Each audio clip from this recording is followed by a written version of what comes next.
This is where we left off, and we'll pick up on the next slide. We're going on to the throat, otherwise known as the pharynx. And with regard to the pharynx, this is a passageway, and it is muscular from the nasal cavity to the larynx.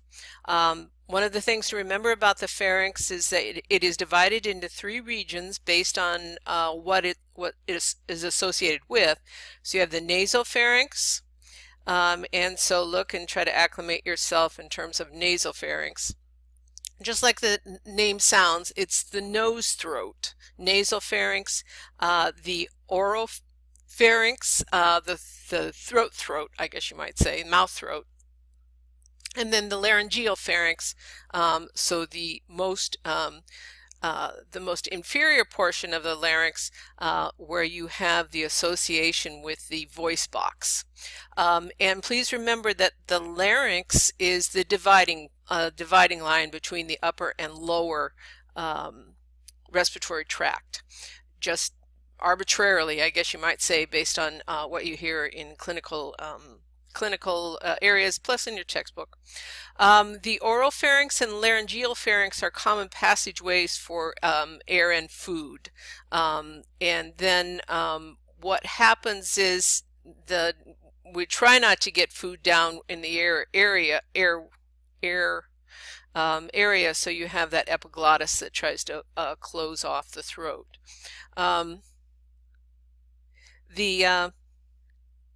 Actually, I wouldn't really call the laryngeal pharynx passageway for food. We try to get the food down into the esophagus.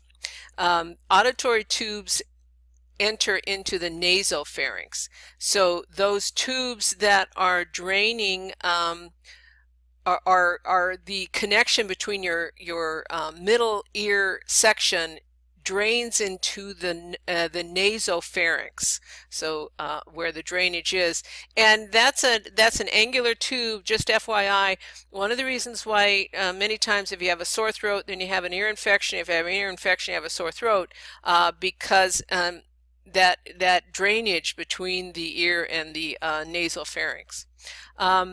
Tonsils in the area, you have the pharyngeal tonsils. Pharyngeal tonsils, these are associated, they're the most superior. You see the tonsils written in blue on this image. Pharyngeal tonsils in the oropharynx. The linguinal tonsils at the base of the tongue, and then the pharyngeal tonsils are in the nasopharynx. Palatine tonsils in the oropharynx, and then the linguinal tonsils at the base of the tongue. And what the tonsils do, that's part of your lymphatic system. They're able to trap and neutralize pathogens. So the tonsils are one of the first lines of defense. If something gets past the slimy mucus area of the nose, comes down here into the tonsils, then the tonsils can actually hopefully absorb it and neutralize it.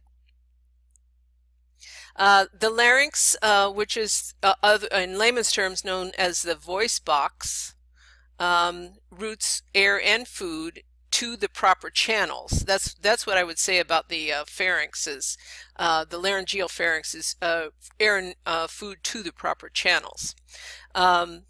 Plays a role in speech, actually plays a very active role in speech. Actually, we could think of it as the main speech production. It's not the only speech production, but the main speech production, particularly if you think of the vocal cords. Has 8 cartilages, hyaline cartilage. Doesn't tend to be something that overly gets asked, but it's kind of interesting because some of them are paired and some of them are not paired. So you have 8 rings of cartilage. Certainly you've seen that, you saw that when you dissected, that cartilage allows for the trachea, the larynx, that moves into the trachea to have substance without, have substance and have some degree of ability to expand without having any kind of losing its form at all. So it's always there, ready to take air in. So the larynx, and I'm getting a little ahead of myself, I'm not really talking about the trachea yet. That's made up of the thyroid cartilage, which is the prominent one, the bigger one, and that's why we call it the Adam's apple in males. You have your hyoid bone, which the epiglottis usually is seen above the hyoid bone. You have the thyroid cartilage, you have the cricoid cartilage, and then you have the ligaments that hold all of this together. Thyroid cartilage is the largest, so named. We associate that with the thyroid gland.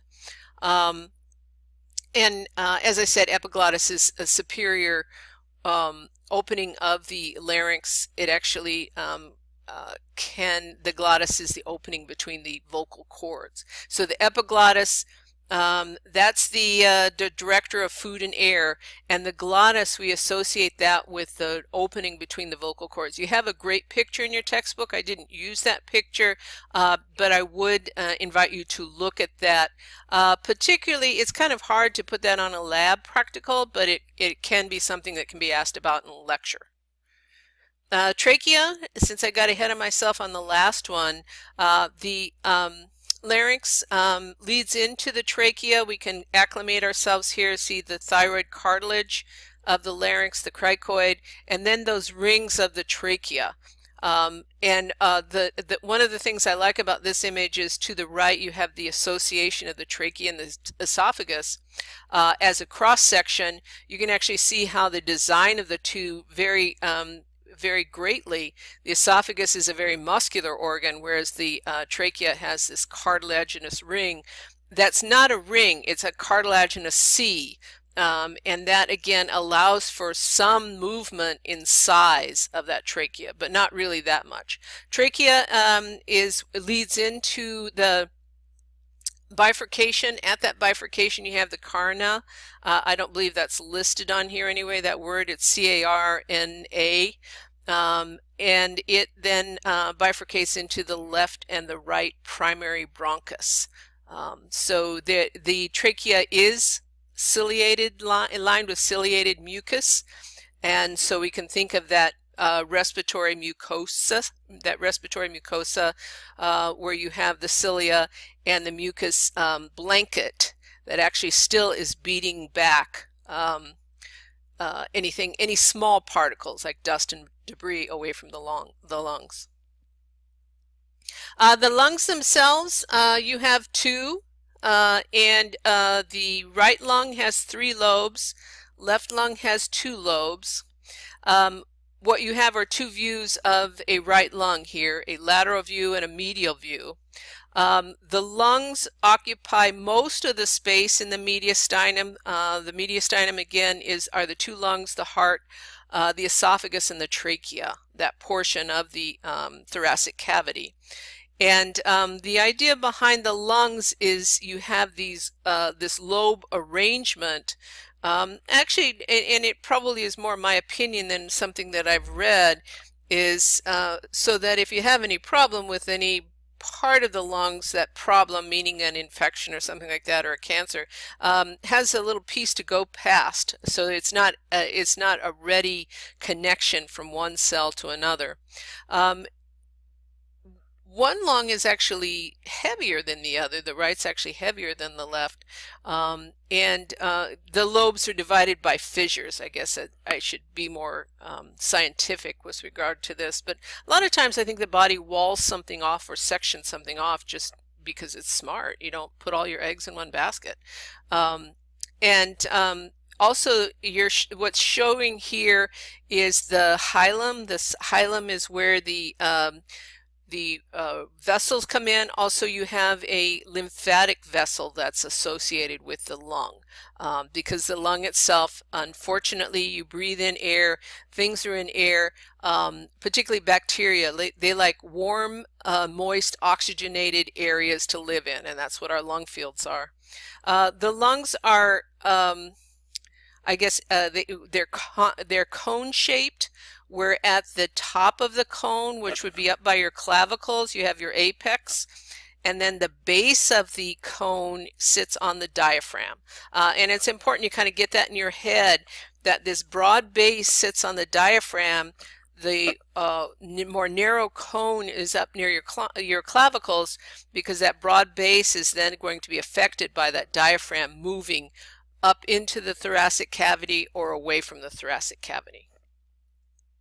A cross section of the pulmonary, the thoracic cavity that houses the lungs. So we have connective tissue, a serous membrane actually, serous membrane that surrounds each of the lungs, and the portion of and a serous membrane, remember, is a two-layer membrane with fluid in between. You have the visceral portion that covers the lung itself, then fluid, and then the parietal portion that lines the walls of the thoracic cavity. So these lungs themselves are not attached to the ribs via the the ribs in extension with regard to the thoracic cavity, but they are attached to something that's attached to the ribs. So when we talk about changes in pressure inside and outside the thoracic cavity, what you want to think about is the fact that when you take a breath in, those lungs are expanding because they're just riding along with the rib cage. As the rib cage expands, because the parietal pleura is attached to that rib cage, and then that serous membrane, then the visceral pleura then is on top of the lungs. The lungs are just responding to an increase in size because of it. There's a few other small factors when we talk about the capacity of the lung, like compliance and elasticity, that you have to keep in mind. But this design is a really good one to have in your head, because it helps you understand why does it work when we take a breath in and a breath out. Why does that happen? And also, this becomes a very nice picture to have an idea in your head, at least between the parietal and the visceral pleura, what their arrangements are, which is the more outer and which is the more inner layer for a test question. Then going back, I guess, because the other thing that we divide the respiratory system into is the conducting zone and the respiratory zone. So we are getting very close to the area where the conducting zone turns into the respiratory zone. And if we remember, we just talked about the trachea, we kind of moved on to the lungs. The trachea will bifurcate into left and right because you have a left and right lung. And what the bronchi have at this time is they have these cartilaginous rings around and then smooth muscle inside. But as you get closer and closer to the actual respiratory zone, there is less and less cartilage and less smooth muscles until you get down to these bronchioles that then turn into the terminal bronchioles to the respiratory bronchioles. And the respiratory bronchioles are basically just cells.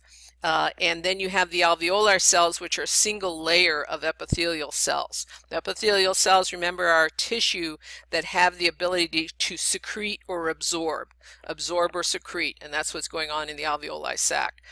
So smaller and smaller, whether you go from primary, and that's what you do, go from primary to secondary. After it bifurcates, it goes from primary to secondary.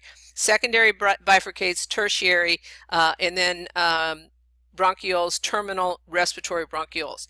The alveoli attach to the respiratory bronchioles.